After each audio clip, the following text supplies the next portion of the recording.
Salut à tous les cinéphanes. Aujourd'hui, je rattrape mon retard sur mes critiques avec La Tour Sombre, un film de Nikolai Arcel, tiré d'une série de romans d'un certain Stephen King. Donc bien entendu du grand Stephen King, avec dans les rôles principaux Idris Elba, Matthew McConaughey, ainsi que Tom Taylor. Alors à la base, le film a été maintes et maintes fois repoussé. Et actuellement, apparemment, le film est en train de se faire démonter par la critique.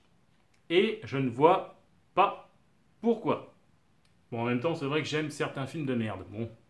Alors j'avoue, je n'ai pas lu toute la série des Tours Sombres de Stephen King, juste le premier et encore il y a des années.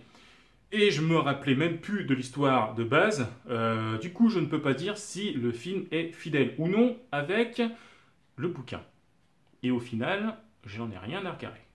Moi, tout ce qui m'intéresse, c'est le film en lui-même et ce qu'il raconte. Et j'ai trouvé quand même certaines choses intéressantes. Bon, j'ai la fin qui me pose un petit peu souci, mais j'y reviendrai tout à l'heure. Ou pas. Le casting est vraiment génial. Ils ont tous été super bien choisis. Que ce soit Idris Elba, Matthew McConaughey, qui joue le méchant, ou même le gamin, Tom Taylor. Elba et McConaughey sont hyper charismatiques. D'ailleurs, même les personnages secondaires sont excellents. Il n'y a qu'à voir le beau-père du gamin, qui a franchement la bonne tête de gland, et la mère du gamin, qui joue superment bien la femme tiraillée entre les trucs de son gamin, les conneries de son gamin, et son abruti de mec. Elle ne sait plus du tout où elle en est, et elle le joue super bien. Comme Charlize Theron, à la base, c'est une fille magnifique, mais qui, pour le rôle, a su sans les dire. Franchement, les rôles sont super bien choisis.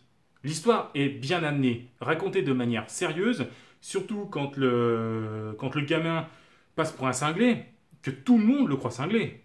L'univers est vite mis en place, avec des décors certes super simples, mais l'univers est cohérent et pas compliqué du tout à comprendre. Le film raconte une histoire peut-être extravagante, mais cohérente dans son propre univers. Les scènes d'action sont super efficaces, bien foutues, les relations entre le pistolero et le gamin fonctionnent admirablement bien. Je ne vois réellement pas pourquoi ce film se fait autant matraquer, quoi. Alors j'avoue, par moments, je me serais cru un petit peu dans Ghost Rider 2 par son aspect un peu série B.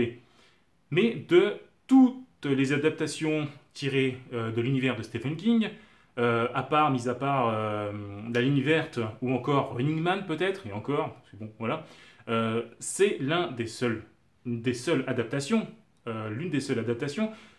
qui est super bien foutue. Non sérieux, rien que les scènes d'action à la Matrix en mode western, ça tabasse.